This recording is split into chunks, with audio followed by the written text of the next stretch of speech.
What's up, everybody? Wilson Six Live. I am your host, DJ Anthony. How you doing from Jersey? Hey, like and subscribe. Don't be a goddamn struns. Like and subscribe. Tell your mom, tell your friends, subscribe. All right, so surviving freshman year on this episode of Wellness Week Live. So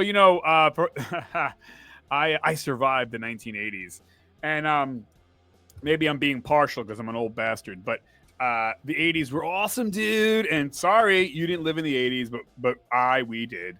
And so a little tale about redemption, forgiveness, and surviving my freshman year. Okay, so don't forget, like, subscribe. Come on, do me a solid, huh?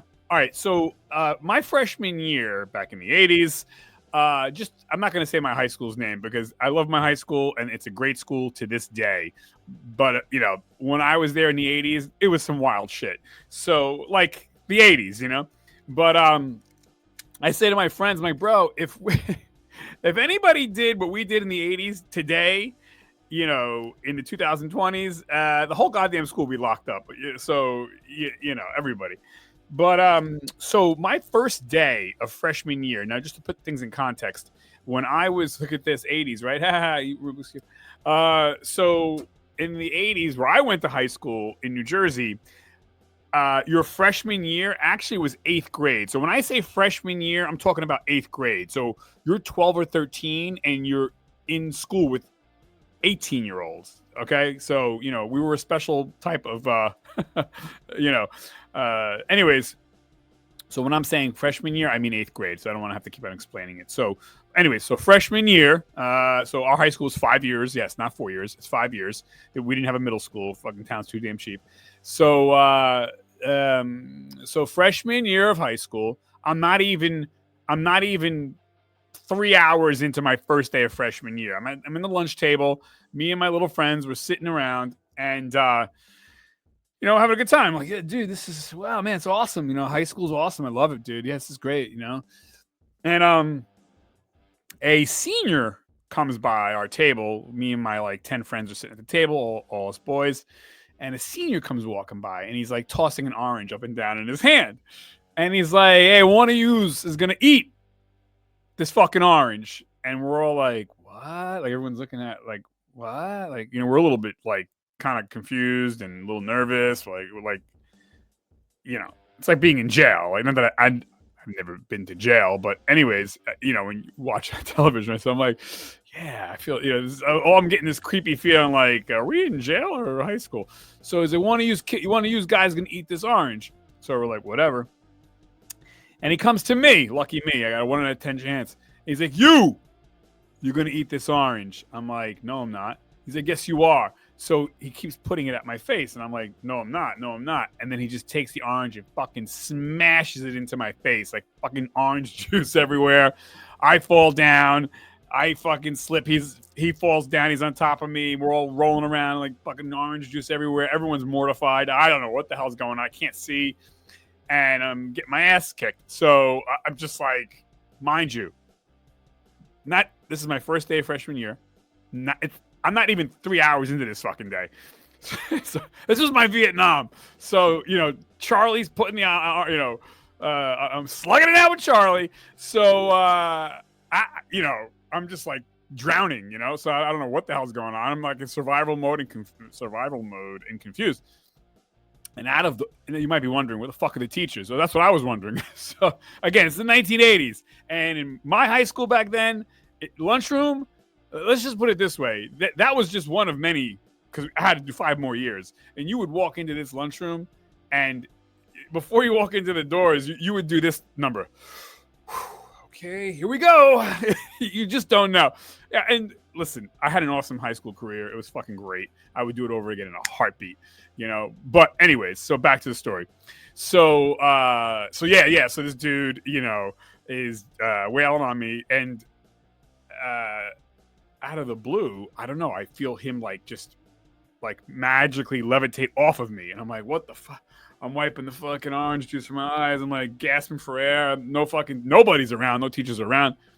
And Today fucking SWAT team would be out and everyone would be in zip ties. Anyways, and there'd be the counselors and the grief counselors and the admission counselors and this counselor and the bully counselor. There'd be so many counselors and so many fucking SWAT team. Anyway, so I'm licking my wounds, and so a junior pulls the senior off of me, the senior who was beating the shit out of me. And so a junior comes by, and all I hear is, I can't even see, but I hear like a Rambo, like a Sylvester Stallone voice go, "Leave the kid alone," and pulls him off of me.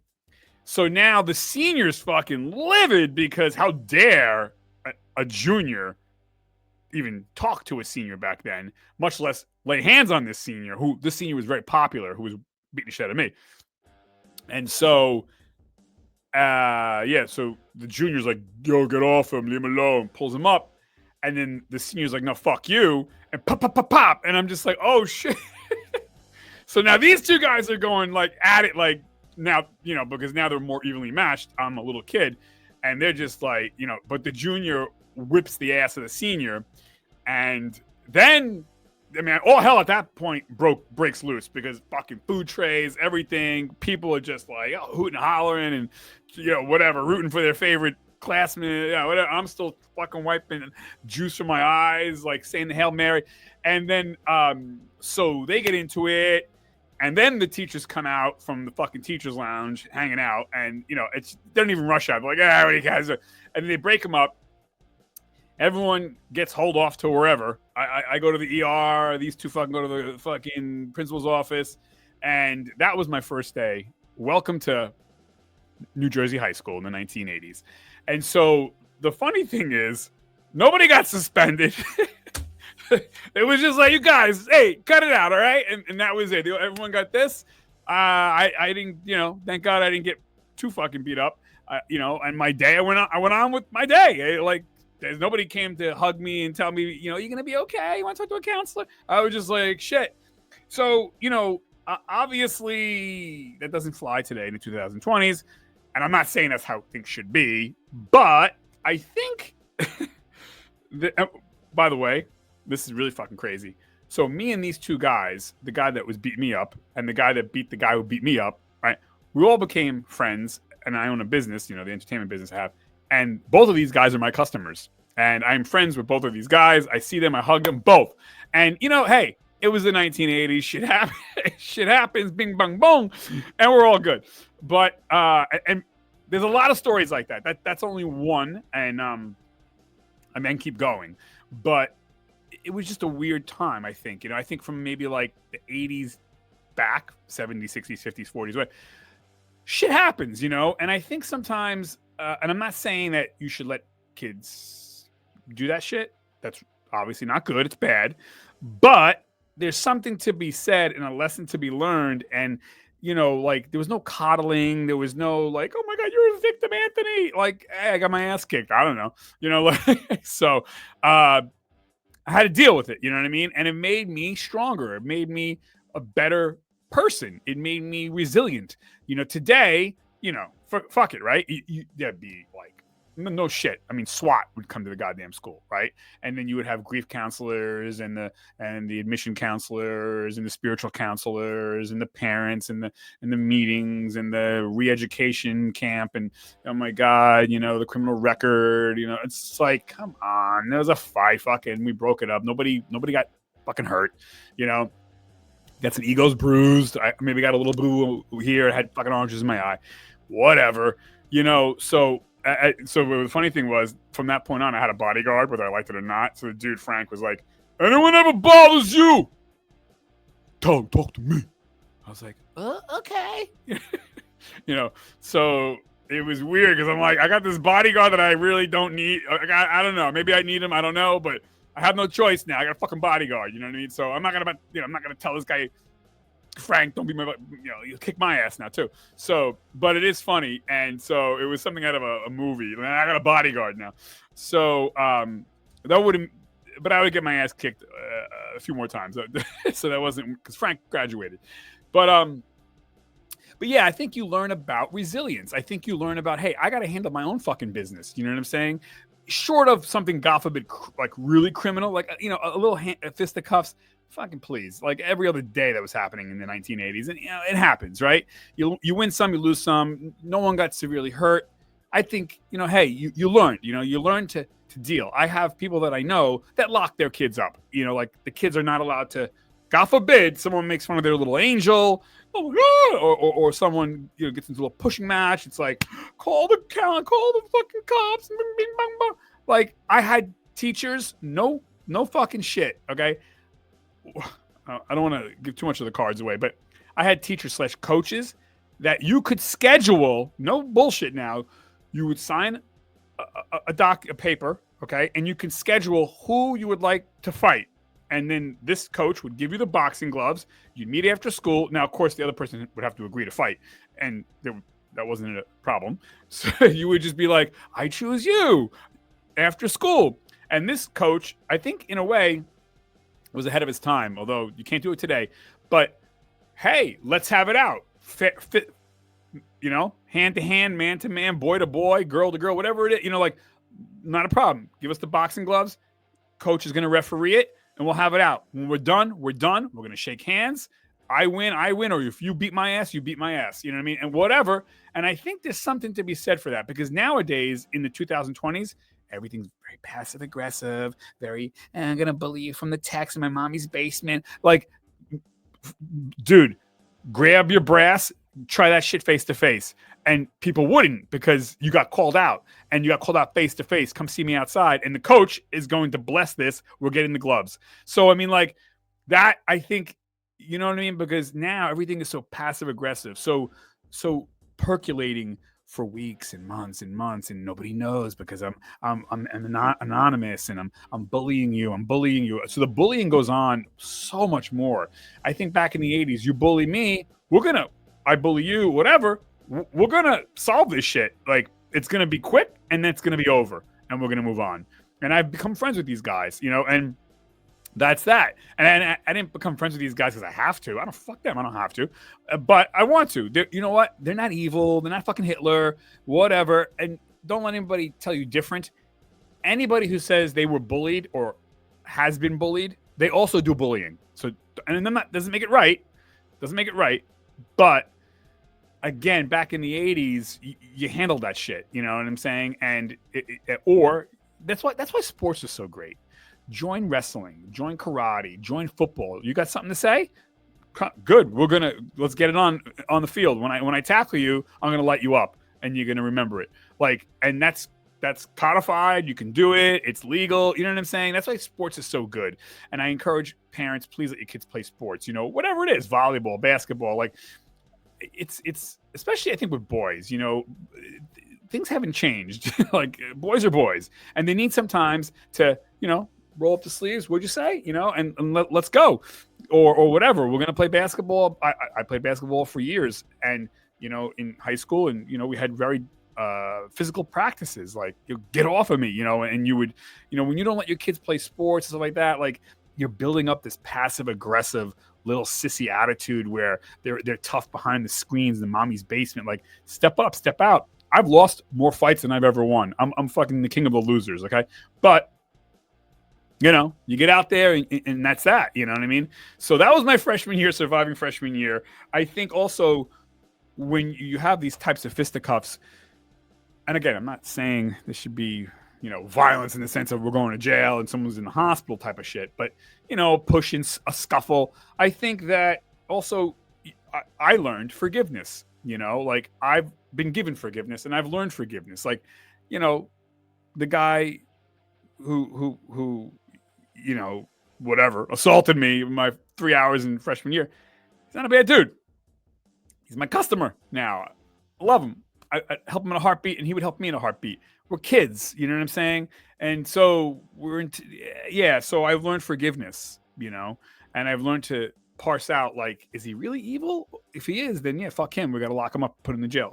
Or is it just, you're a teenager, shit happens. And anyways, so that was my first year, freshman year. I'm not advocating violence, but I'm just saying, boys will be boys, and if they have a little roll around scuffle or bumping into each other, we'll just say like, let it go. We don't need to get the friggin' UN involved. You know what I mean? But if it's something more insidious and nefarious and really looking to cause harm to somebody, of course, like, hey, you can't do that. You know what I mean? But if boys are roughhousing and headlocks and giving noogies and hey, what'd you say? And like I got tackled, the orange got smashed into my face. Could I have pressed charges? Could my family have pressed charges? Sure. But come on, you know what I mean? Like, you learn how to stick up for yourself. You learn how to navigate. You learn how to use your intellect or your muscle to defend yourself or prevent something too. Like nowadays, I think kids are not prepared for the real world because when mommy and daddy, what are you going to do when you get out of mommy daddy's house when you're 45? What are you going to do? And then when something happens, what are you going to do? You're not going to know what to do. You're going to lose your fucking mind. You know what I mean? So it was nice to kind of, you learn. And the teachers weren't up our ass every second. Like I said, there was so many fights in that cafeteria just all the time. You know what I mean? And I should just do a whole segment on that. But I think it's a great thing to, again, navigate some waters, and I think we coddle and we cloister our children way too much. The irony is we think our kids are safe when they're upstairs in their room, but they got that cell phone and they're exposed to the world. They're exposed to pornography. They're exposed to violence. They're exposed to drugs. They're exposed to misinformation, bad advice, everything. But that's okay. And you're going to say it's not okay. Well, then what are you doing with that phone? Do you know what your kids are watching? Do you monitor the phone daily? Do you know? So but you wouldn't let them in a mall by themselves at 12. But cell phone upstairs, hey, they're safe. They're not. So that's the irony. It's like back in the 80s, it was a lot safer because everything was overt and out in the open. You got a problem with me, I got a problem with you. What? You know what I mean? We were going to talk about it or, maybe things will get rough, whatever, but you brushed it off and then you forgave. You shook hands. Hey man, I apologize or, like whatever. I don't know. I just think that we're a little too soft nowadays. And again, I'm not saying do gladiator. I'm not saying let kids commit crime, but there's something to be said for joining the football team, joining the wrestling team, joining the karate club, playing basketball, playing hockey, hey, you got checked, whatever. Like, okay, we should channel aggression and not try to act like it's not there and try to, channel aggression in positive ways. And if the boys or girls got into a little scuffle and they're rolling around smacking each other, okay, all right, break it up, and that's it. Doesn't need to be like, I'm going to write a report. The shit, you're making the kids worse, actually, not better. We want to create victors, not victims. Anyways, tell me what you think if you grew up in the 80s. Love to hear your stories. And again, we're not advocating breaking crime. We're not advocating crime. And I understand technically it's assault and batter. Even smacking someone in the finger, that would be a technically assault and batter. But let's be common sense. You know what I'm saying? Let's be common sense about stuff today. And I think the 80s were a great time to grow up. And hey, listen, I'm old enough where I literally got hit by nuns with rulers. Fucking nuns used to hit me. Okay, remember that? So yeah, and but hey, you don't do it today, right? So I just think we're a little too soft on our kids. You know what I mean? And let them get bruised, and let them get dirty, let them get out there. Whatever. What? They get into a little fight, and Johnny and Mikey are punching each other. All right, break it up, boys. Shake hands. That's it. You know what I mean? No need to get the UN involved. Again, if it's something more nefarious and very potentially dangerous, deadly, different story. You know what I mean? But I don't know. Tell me what you guys think. The 80s rock, bro. I wish I could go back. So, all right, I'm signing us out. 5, 4, 3, 2, 1. Surviving the 1980s freshman year.